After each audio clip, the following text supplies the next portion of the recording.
Bonjour, nous sommes en 2014 dans le site de l'Institut Docteur Angélique, dans une série de vidéos consacrées à la théologie mystique à travers un commentaire de l'Évangile selon Saint Jean, l'évangile le plus mystique parmi les 4 évangiles. Et je voudrais voir à partir du chapitre 8, verset 21, comment pour la première fois, et cette fois de manière claire, Jésus se déclare Dieu sous le nom de Yahvé. Ce qui est frappant, c'est que depuis des années, il y a couru dans l'Église catholique et dans les églises protestantes de nombreux ouvrages indiquant que la construction par rapport à la divinité du Christ était soit une affaire de l'Église dans les premiers conciles œcuméniques, ça c'est un livre qui est sorti récemment par Frédéric Lenoir, soit une invention de saint Paul qui avait, je dirais, établi une sorte de mythe de Jésus comme étant Dieu. En réalité, de tels livres, je vais essayer de le montrer, sont absolument étonnants, je dirais, d'inculture, parce que c'est dans l'Évangile selon saint Jean que la divinité du Christ est le plus manifestée, clairement. Et c'est la seule fois dans cet Évangile où on voit Jésus-Christ lui-même se déclarer Dieu. Alors on entend souvent des objections, par exemple venant des musulmans, et qui disent « Montrez-nous les textes où Jésus se dit Dieu ». Eh bien, c'est ce que nous allons regarder maintenant. Mais avant cela, au préalable, il me faut, comment dirais-je, manifester d'où vient ce nom de Yahvé. Yahvé qui se traduit en français par « je suis ». Je suis celui qui est.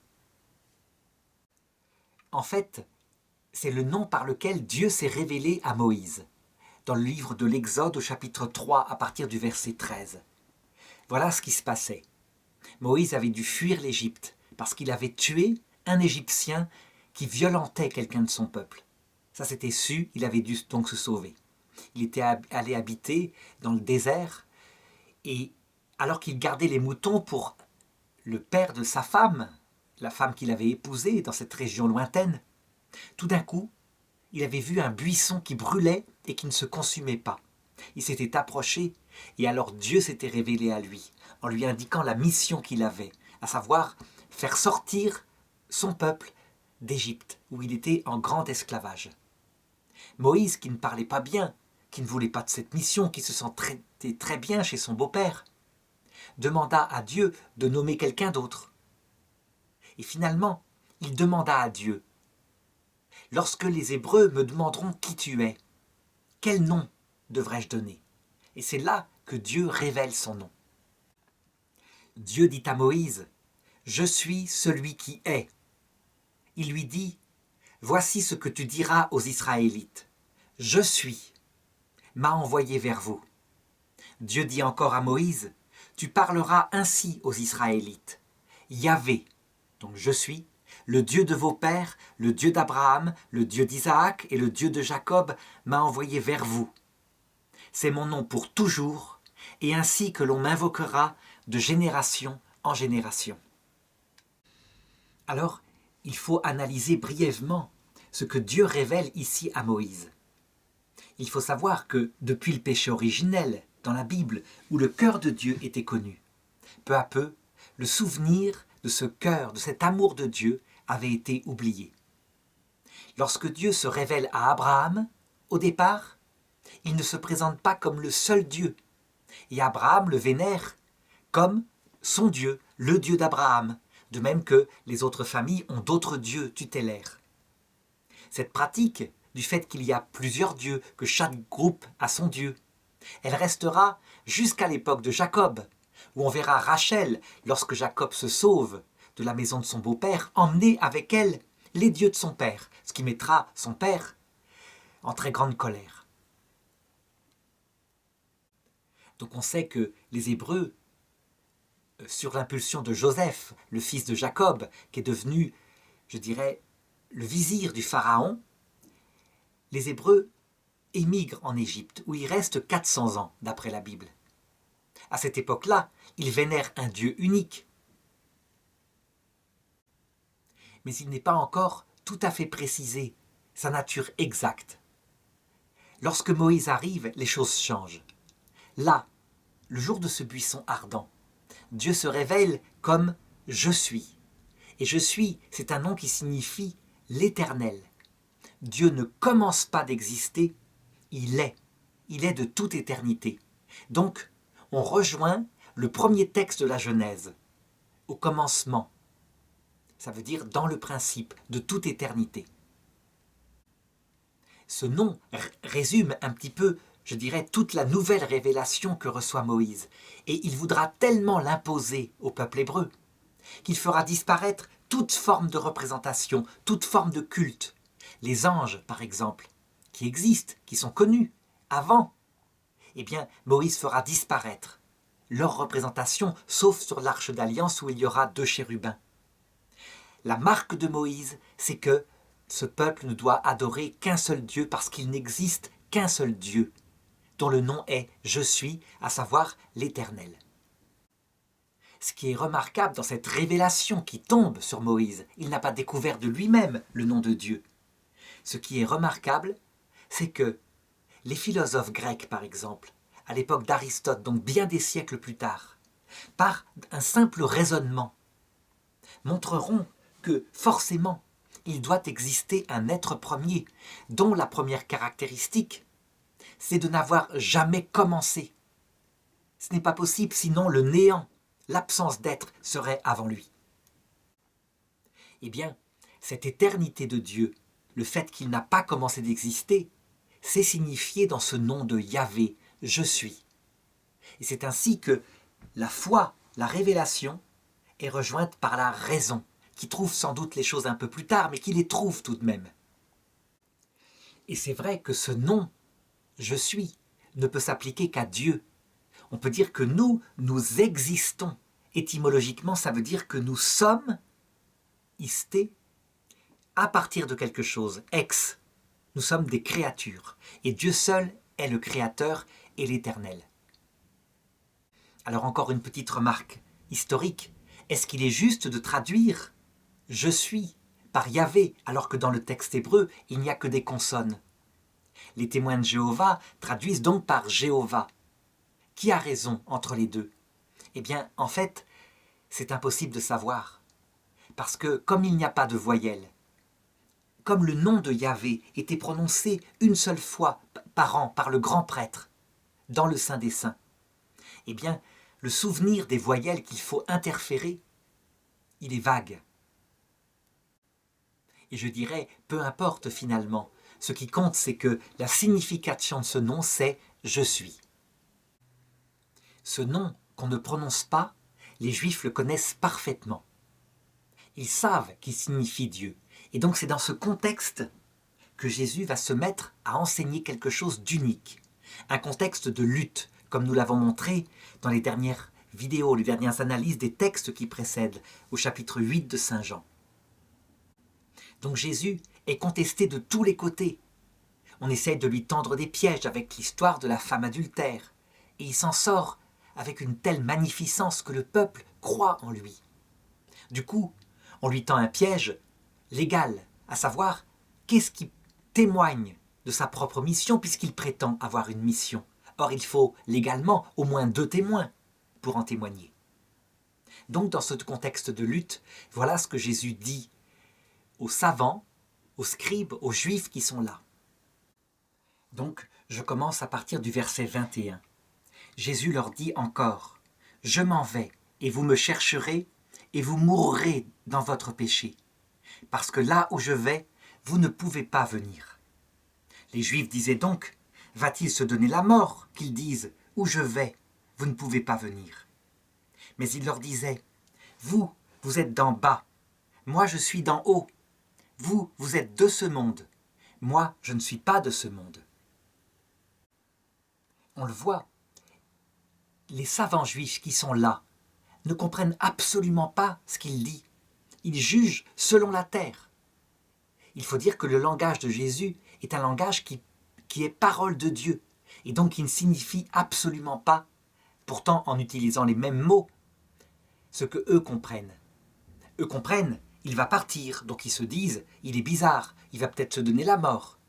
Parce qu'ils voient bien tout de même que son ton est solennel. Donc l'idée qu'ils avaient émise un peu plus haut, comme quoi il allait partir dans la diaspora grecque, parce qu'il était trop attaqué du côté de Jérusalem, cette idée-là ne correspond pas à la façon dont Jésus le dit. En fait, la parole que dit Jésus, qui est parole de Dieu, quand il dit qu'il va partir, indique qu'il va partir de là où il est venu. Il est venu de l'éternité, il vient du Père, et il repartira au Père, après avoir prêché sur la terre. Seulement, ils ne comprennent pas. Alors, dans le verset suivant, Jésus précise sa pensée. « Je vous ai donc dit que vous mourrez dans vos péchés, car si vous ne croyez pas que je suis, vous mourrez dans vos péchés. » Ils lui disaient donc, « Qui es-tu » Jésus leur dit, « Dès le commencement, ce que je vous ai dit. » Je me rappelle avoir discuté un jour de cette phrase-là, sans aller plus loin, avec un témoin de Jéhovah. Et en regardant sa traduction, il était marqué « Si vous ne croyez pas que je le suis ». Et donc eux, évidemment, ils remontaient le texte avant, pour indiquer que Jésus voulait dire « Si vous ne croyez pas que je suis le Messie ». C'est vrai que là, on est surpris. Si vous ne croyez pas que je suis, et les Juifs ont la même réaction. Qui es-tu ? Si les Juifs sont surpris, c'est parce que Jésus n'a pas dit « si vous ne croyez pas que je le suis », mais « si vous ne croyez pas que je suis ». Et le texte grec, l'évangile nous est parvenu en grec, est très net. C'est comme ça qu'il faut le traduire. Mais il est vrai que s'il n'y avait que cette phrase, ce serait ambigu. Je montrerai par la suite que plusieurs fois, sans cesse, Jésus répète ce nom de « je suis » au point qu'il ne peut plus y avoir d'ambiguïté. Et d'ailleurs, il n'y en aura plus chez les Juifs non plus. Donc, avant de démontrer par la suite du texte à quel point il est impossible de traduire autrement ceci que par « je suis » et donc « Yahvé », eh bien, il me faut commenter dans cette hypothèse-là ce que dit Jésus. Jésus leur dit « dès le commencement, ce que je vous dis ». Dès le commencement, ça fait référence donc au début du livre de la Genèse, à la toute première phrase de la Bible. En grec, enarché, dans le principe, ce que je vous ai dit. Donc il ne s'agit pas d'un commencement dans le temps, mais plutôt de l'éternité, source de tous les commencements. Et Jésus continue, « J'ai sur vous beaucoup à dire et à juger, mais celui qui m'a envoyé est véridique, et je dis au monde ce que j'ai entendu de lui. » Donc Jésus, là, révèle aux savants juifs qui l'écoutent qu'il connaît parfaitement toute leur vie, tout leur cœur, mais ils ne peuvent pas le comprendre pour le moment. Ça, ils le verront en acte lors du jugement dernier. À savoir que lorsque le Christ leur apparaîtra, d'ici 30-40 ans, à l'heure de leur mort, dans sa gloire, eh bien son apparition révélera en un instant qu'il sait tout de leur vie, depuis leurs plus petits actes, leurs plus grandes faiblesses. Ce jour-là, dans son apparition, il le leur dira, pas avec des mots, et pas en un discours qui pourrait durer des heures, mais à travers le regard profond, en quelques instants, sur la totalité de leur vie. Et on sait que les gens qui approchent la mort racontent la chose comme une sorte de mise en présence de la vie entière, d'événements du passé, dont quelquefois on ne se souvient même plus, à la lumière du Christ, qui ne condamne pas, qui est miséricordieux, qui se fait même l'avocat de la personne, lorsque c'est un gros péché. Mais qui dit la vérité, parce que, en voyant la norme du bien, qui est le Christ dans son humanité, la personne voit la réalité de la valeur morale de son acte. Et cette réalité, elle est jugée sur l'amour. Donc, pour le moment, la parole de Jésus, qui est cachée sous son humanité charnelle, eh bien, elle ne révèle qu'en partie leur cœur, mais tout de même, elle le révèle. Et c'est pourquoi ils sont tellement agacés par cette puissance qui émane de lui. Mais à l'heure du jugement, il aura beaucoup à dire et à juger. Et là, ça sera fait en perfection. C'est pourquoi Jésus, à un autre endroit, dit que le Père lui a remis tout jugement, parce que son humanité glorieuse est véritablement la norme de tout jugement par rapport à nos actes bons et mauvais. Mais celui qui m'a envoyé est véridique, et je dis au monde ce que j'ai entendu de lui. On le sait, nous maintenant, catholiques, orthodoxes, protestants, qu'en fait, ce que dit ici le Christ, ce n'est pas comme Jean-Baptiste, qui avait entendu un ange qui lui avait dit « Celui que tu verras et sur qui se posera l'Esprit Saint, désigne-le ». Non, là c'est tout à fait autre chose. Ce que Jésus a entendu du Père, c'est l'éternité de la connaissance que le Père a de lui-même. Jésus, dans sa divinité, n'est rien d'autre que ce que le Père connaît de lui. Il est la propre contemplation que le Père a de lui. C'est à ce niveau-là qu'il faut comprendre le discours de Jésus. Et bien évidemment, les Juifs qui sont là ne peuvent pas comprendre, comme dit Jésus, vous êtes du monde. Et donc vous entendez les choses selon le monde. Si on n'avait pas eu Saint Jean, qui a entendu cela, qui n'a pas tout compris ce jour-là, mais l'Esprit Saint qui lui a été envoyé après le départ de Jésus, et qui tout au long de sa vie lui a rappelé ce que Jésus disait. Il a médité tout cela en présence de la Vierge Marie pendant presque 12 ans, pour après le mettre par écrit. Eh bien, la profondeur des paroles du Christ aurait été perdue. Parce qu'à l'époque où il a prononcé ces paroles-là, voilà ce qui se passe. Verset 27. Ils ne comprirent pas qu'il leur parlait du Père. C'est en effet le Père qui est non seulement, je dirais, un seul Dieu avec lui, mais c'est lui qui l'a envoyé sur terre afin de le faire connaître. Et le texte continue.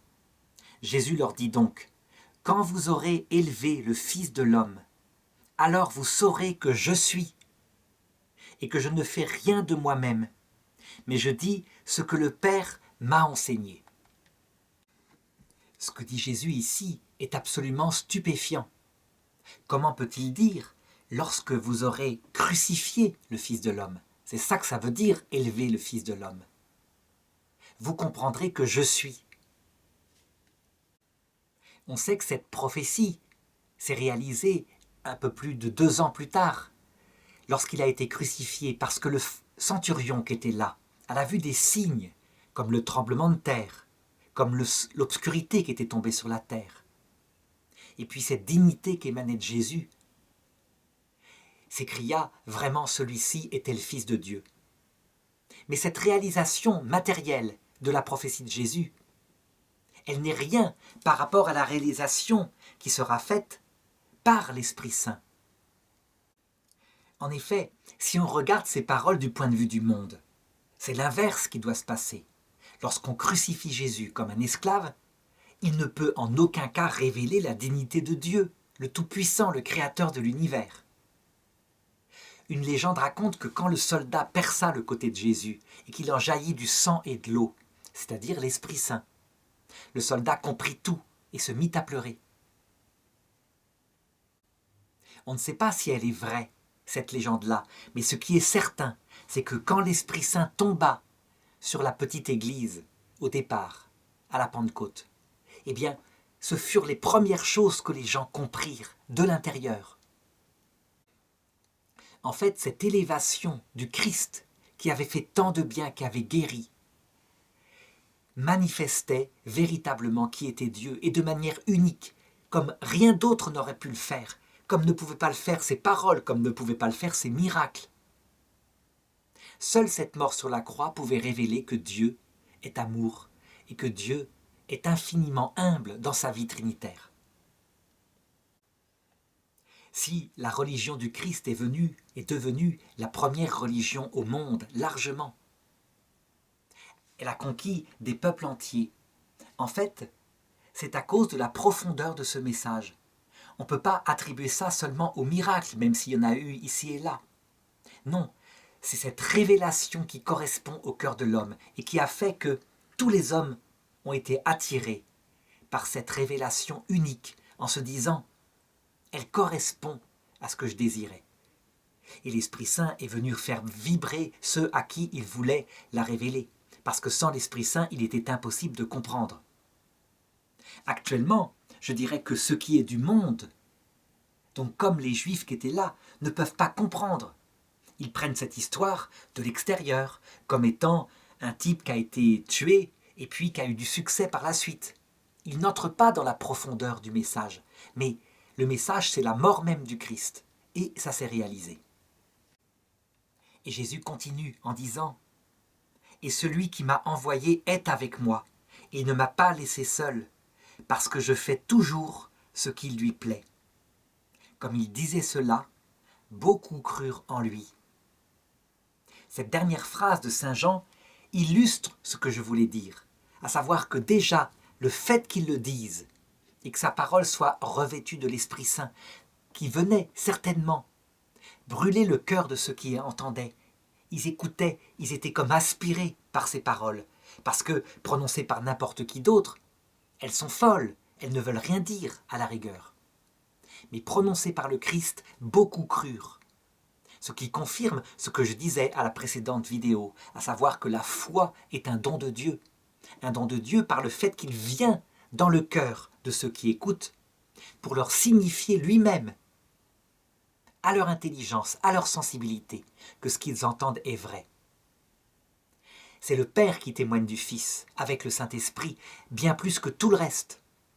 Et c'est pourquoi la foi catholique dit que la foi théologale est un don de Dieu. Alors je passe sur une partie du discours qui continue, où Jésus manifeste que celui qui vient à lui obtient la vie éternelle. Parce que je voudrais insister dans cette vidéo sur la révélation de la nature du Fils, à savoir qu'il est Dieu. Je voudrais aller directement au verset 51 du chapitre 8. En vérité, je vous le dis, si quelqu'un garde ma parole, il ne verra jamais la mort.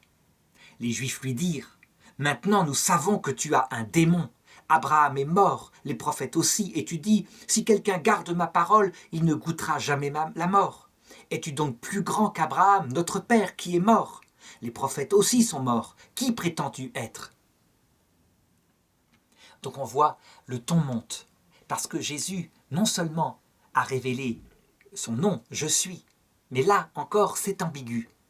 Mais en plus, il parle de ce qu'il apporte au monde, à savoir la vie éternelle, ce qui ne peut être évidemment une action que de Dieu seul.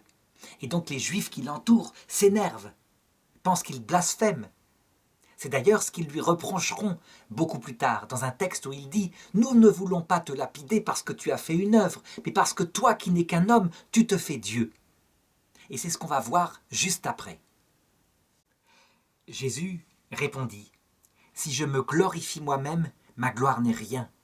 C'est mon Père qui me glorifie, lui dont vous dites « Il est notre Dieu ». Et vous ne le connaissez pas, mais moi je le connais, et si je disais « Je ne le connais pas », je serais semblable à vous, un menteur, mais je le connais et je garde sa parole. Donc Jésus insiste pour dire qu'il vient du Père, qu'il connaît le Père, qu'il le révèle le Père. Mais là, encore une fois, lorsqu'on lit ce verset, ça pourrait être la parole d'un prophète. Et Jésus continue. « Abraham, votre père, exulta à la pensée qu'il verrait mon jour. Il l'a vu et il fut dans la joie. » Les Juifs lui dirent donc, « Tu n'as pas 50 ans et tu as vu Abraham. » Alors Jésus leur dit, « En vérité, je vous le dis, avant qu'Abraham existât, je suis. » Voilà, c'est à cela que je voulais arriver. Il est très clair là qu'on ne peut pas traduire par « je le suis ». Avant qu'Abraham existât, ça veut dire être créé. Jésus dit « avant qu'Abraham existât, je suis ». Ça veut dire Yahvé, je suis l'Éternel. Les choses sont très claires et là il n'y aura plus d'ambiguïté. Si les Juifs pouvaient avant douter un peu, à partir de maintenant, On ne peut pas traduire autrement ce que dit Jésus. Et c'est pourquoi le texte se termine ainsi. Ils ramassèrent alors des pierres pour les lui jeter, mais Jésus se déroba et sortit du temple.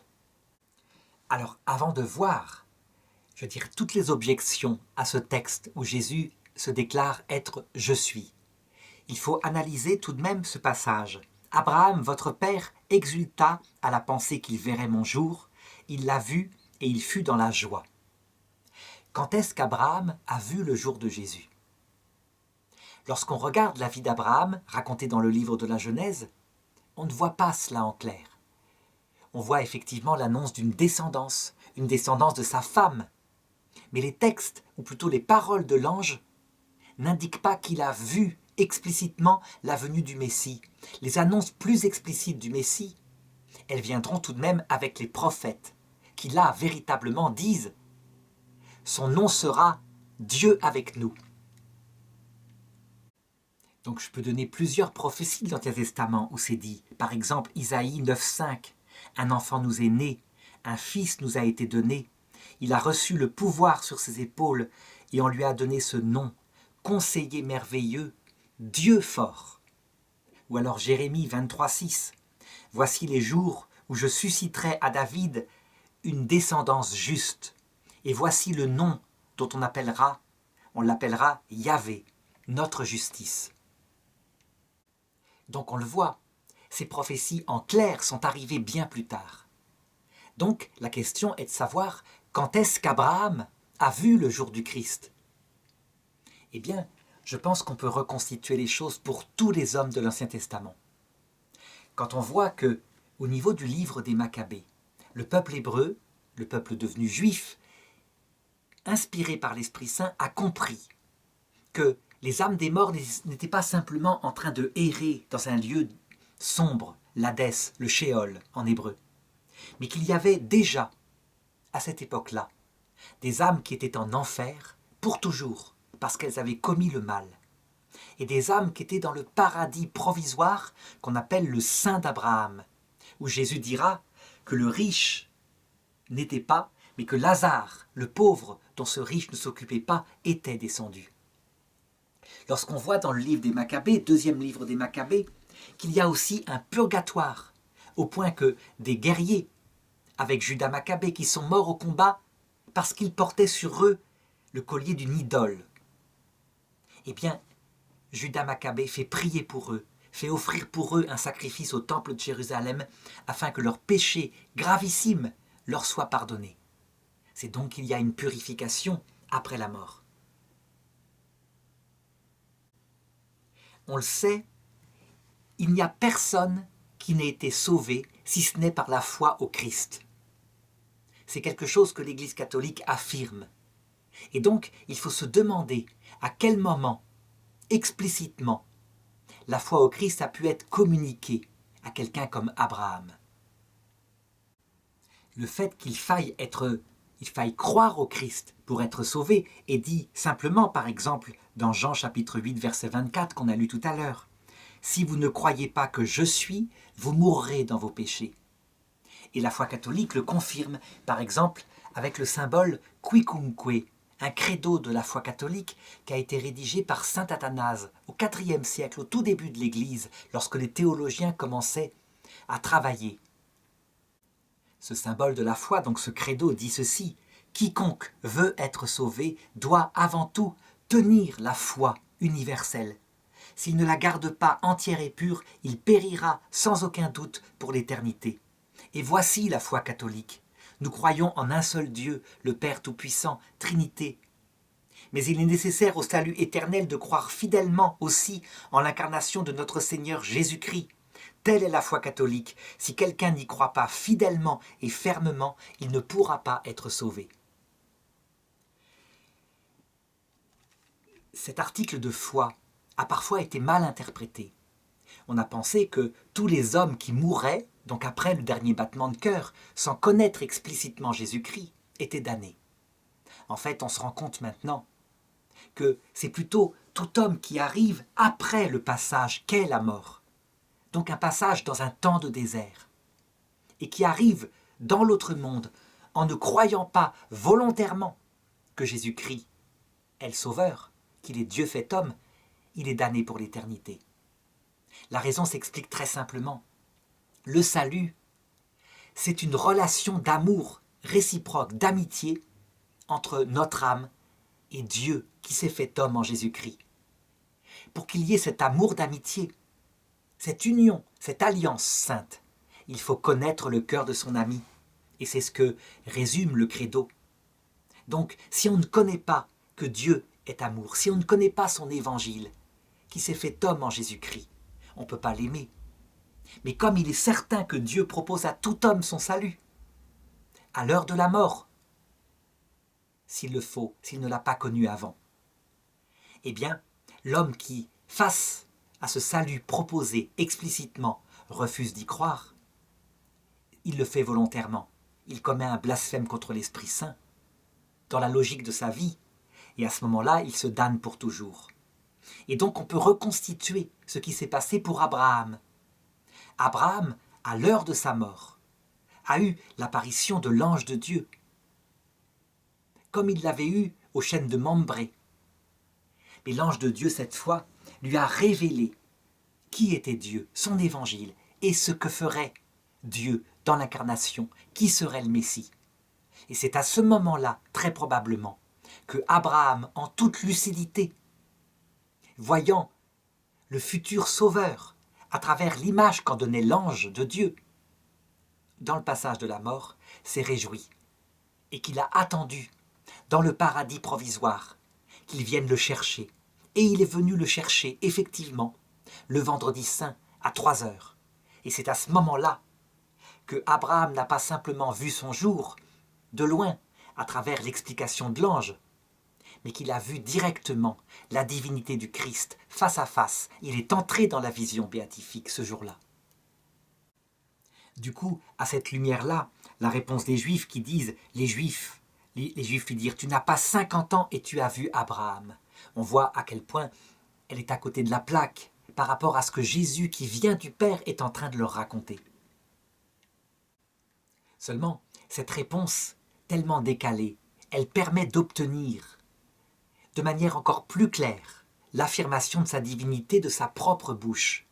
En vérité, avant qu'Abraham existât, je suis. Et là, il emploie, je dirais, sans aucune ambiguïté, le nom de Yahvé.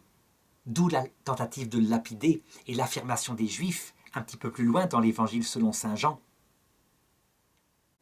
Au chapitre 10, verset 33, « Ce n'est pas pour une bonne œuvre que nous te lapidons, mais pour un blasphème, parce que toi, qui n'es qu'un homme, tu te fais Dieu. » Et donc, il reste à voir maintenant si c'est le seul endroit où Jésus se dit explicitement Dieu, ou si, quelque part ailleurs dans le Nouveau Testament, il se dit Dieu, ou alors il est proclamé comme Dieu par ses apôtres.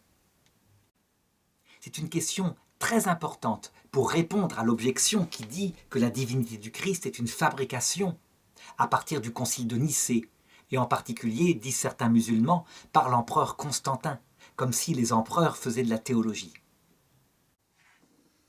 Alors je dirais que dans l'Écriture, dans le Nouveau Testament, à peu près tous les textes sacrés reconnaissent Jésus comme Dieu. Et c'est dans saint Jean qu'on voit le mieux Jésus affirmer sa divinité, et ceci sans arrêt, soit explicitement comme cela ici, même s'il ne demande jamais qu'on l'adore comme Dieu, évidemment, mais il dit « je suis », soit en exprimant qu'il fera des œuvres qu'on ne peut attribuer qu'à Dieu. Par exemple, lorsqu'il dit plusieurs fois à la suite « Si quelqu'un croit en moi, je le ressusciterai au dernier jour ». Ou alors dans l'Évangile selon saint Matthieu, lorsqu'il dit « Tes péchés, je te les pardonne ». Et les Juifs aussitôt réagissent en disant « Mais il n'y a que Dieu qui peut pardonner les péchés ». Et ils ont bien raison en théologie. Par contre, pour ce qui est de l'affirmation de sa divinité par ses disciples, eh bien, d'abord en saint Jean, dès le début, au commencement était le Verbe, et le Verbe était Dieu, et le Verbe s'est fait chair, et nous avons contemplé sa gloire. Donc, c'est la lumière que donne saint Jean à tout son évangile.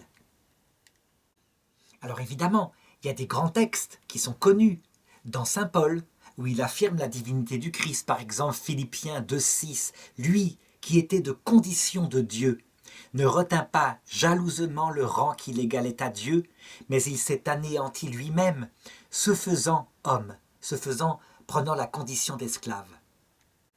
Et je peux trouver des dizaines d'autres textes, comme 1 Timothée chapitre 3 verset 16. Le mystère de la piété est grand. Dieu a été manifesté dans la chair. Il a été vu par les anges. Il a été prêché aux nations. Il a été élevé en gloire.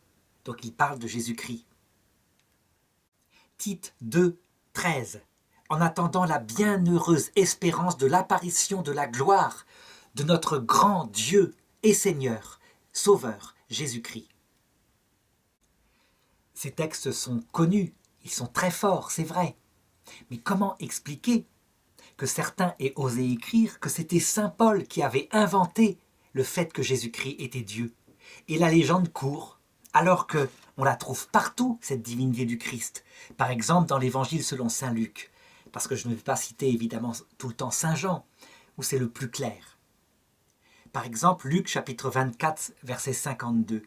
Pour eux, les apôtres, après avoir adoré Jésus, ils retournèrent à Jérusalem avec une grande joie.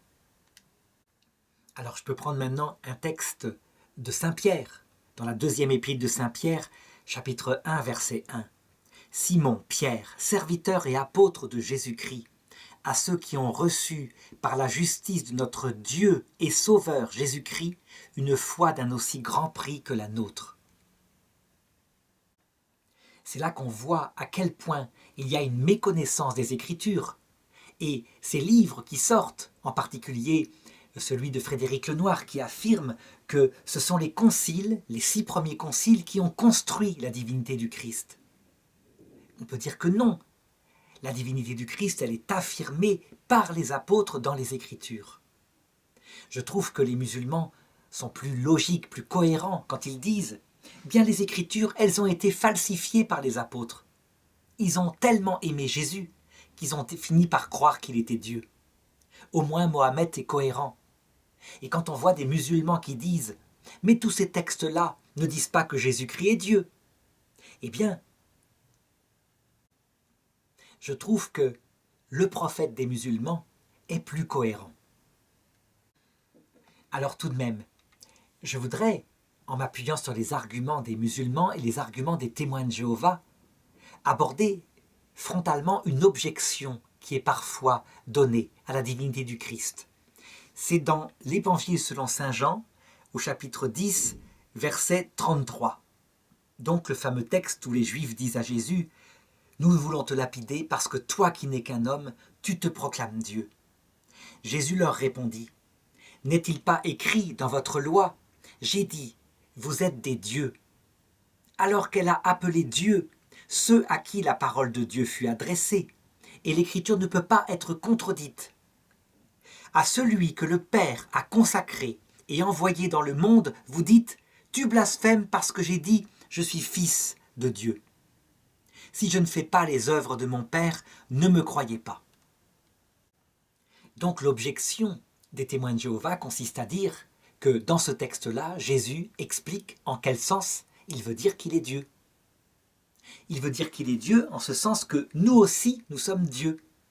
Ça veut dire nous sommes capables de nous diriger par notre intelligence, parce que le terme Dieu signifie quelqu'un qui a une providence sur lui-même.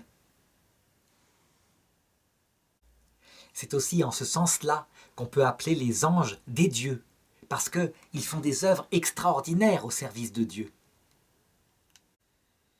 Eh bien, cette objection, elle est résolue par tous les textes que j'ai cités, et en particulier par celui de l'Évangile selon saint Jean, plus haut. « Avant qu'Abraham existât, je suis. » Jésus le confirme ici. Il y a une différence entre sa divinité à lui, qui est vraie, qui est éternelle. Il vient du Père. Dans le commencement, dans le principe, il est. Et puis nous-mêmes, qui sommes des dieux par participation, parce que nous avons reçu de Dieu une intelligence et une volonté pour nous diriger. Et c'est clairement enseigné par Saint Jean dans le prologue de son évangile, que les témoins de Jéhovah prennent comme écriture sainte, quand Saint Jean dit « Par lui tout fut créé, et sans lui rien ne fut ». Le pouvoir de créer, le pouvoir de ressusciter les morts, il n'appartient qu'au Créateur tout-puissant. Eh bien, les témoins de Jéhovah, en s'appuyant sur ce texte-là, diront que Jésus-Christ, certes, n'est pas un homme, mais qu'il est le premier des anges, le chérubin primitif créé par Dieu. Mais pour eux, qu'il n'est pas Dieu.